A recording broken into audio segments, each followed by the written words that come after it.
In 1946, British India was largely at peace.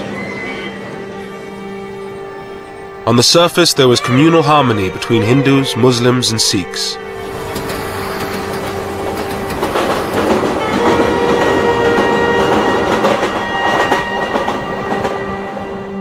In the same part of the village, I remember Hindus and Sikhs living side by side, living with us, not far from where I lived, And whenever there was any wedding in the family, I remember the Hindus and the Sikhs bringing sweetmeats, to my father, and offering, and we lived very happily, very happily. In British India, the 255 million Hindus were in a majority. India's 92 million Muslims were concentrated in the northwest and northeast of the country. The 6 million Sikhs lived mostly in the Punjab, one of the richest and most diverse provinces in India. Lahore was its ancient capital.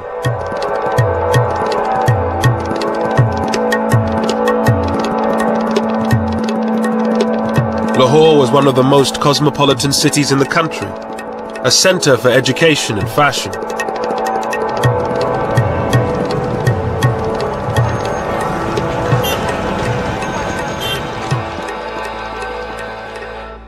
Roded Khan, a Muslim, had left his village to study law and history at Lahore's Foreman Christian College.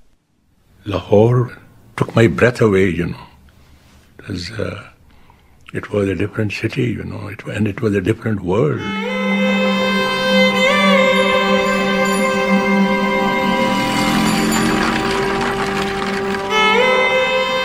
It was a very liberal, very tolerant, very progressive institution.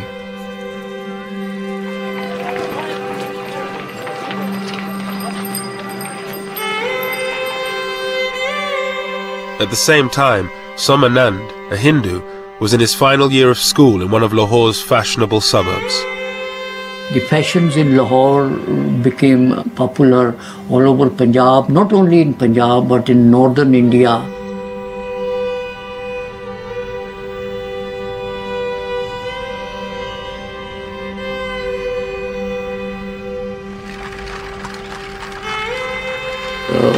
There was a famous saying in Punjabi that a person who has not seen Lahore has not been born yet. He is yet to be born. In a few months' time, the peace of this ancient city would be shattered.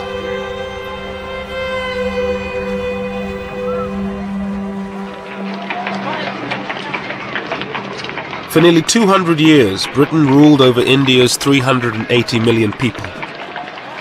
India was the centerpiece of Britain's empire, a source of money and power.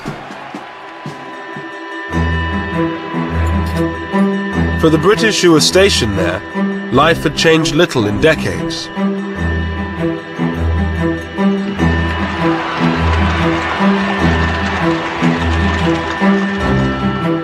John Moores, an officer to a Gurkha regiment, had been in India for a year. We had a hunt, and they'd imported these hounds possibly in the 20s or somewhere like that, and they used to hunt jackal. The tribesmen would come in with a live jackal and release them eventually, and then the hunt would take it up and try chasing them. But then you had to have a whole brigade out defending the hunters. They would be deployed all round over so many miles.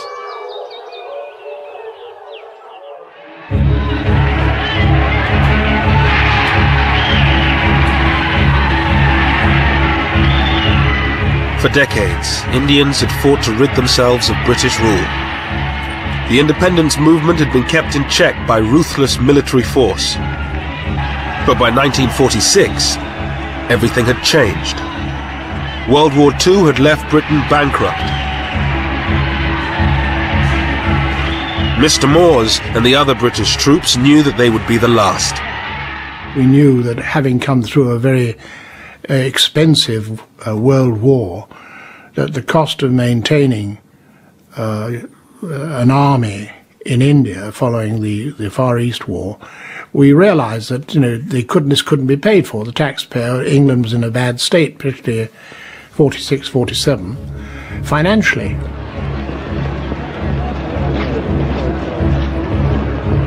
But India's independence leaders were divided over what should happen when Britain left.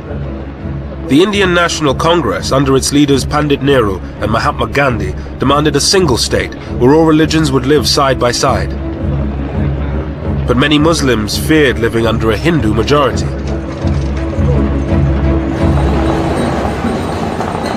Even in the middle-class homes of Lahore, ancient prejudices ran deep. At one level, they had very cordial relations.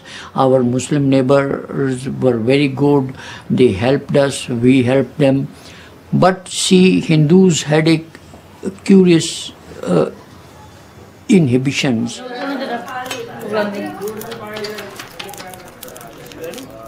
My mother's attitude, she didn't allow any Muslim to enter her kitchen.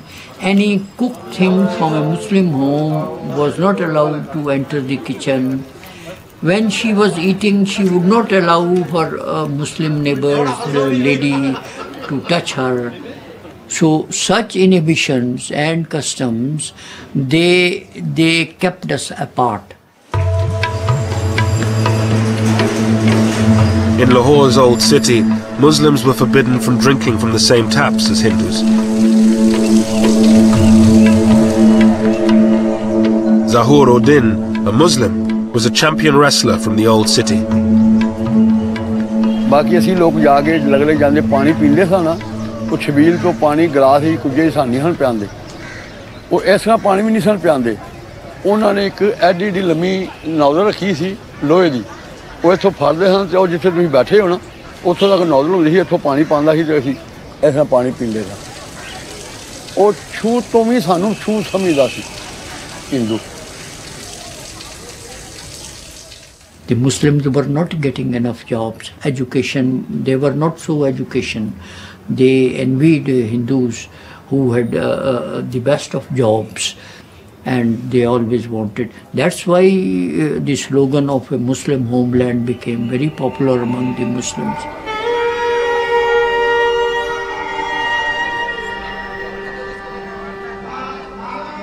Muslim fears that Hindus would dominate an independent India drove the demand for a separate Muslim homeland.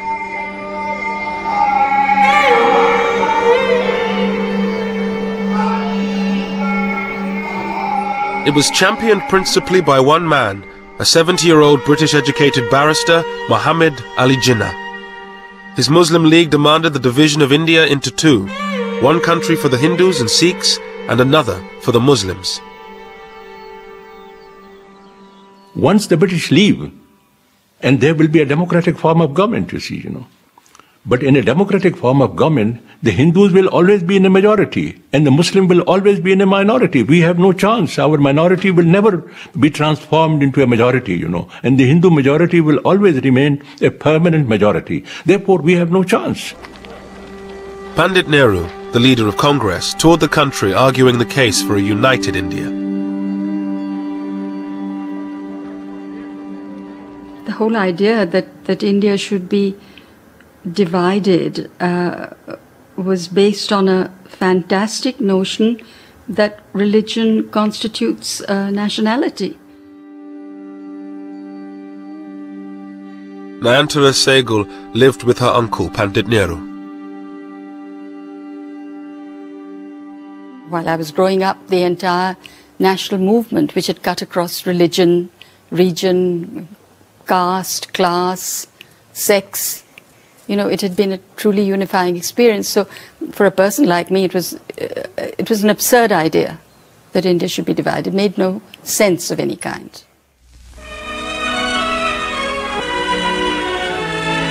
Clouds gather over Simla for the opening of Lord Wavell's conference with the Indian leaders. In March 1946, a British government delegation, the Cabinet Mission, arrived to negotiate between Congress and the League. This was supposed to be the breakthrough conference, where a deal would be struck leading to an independent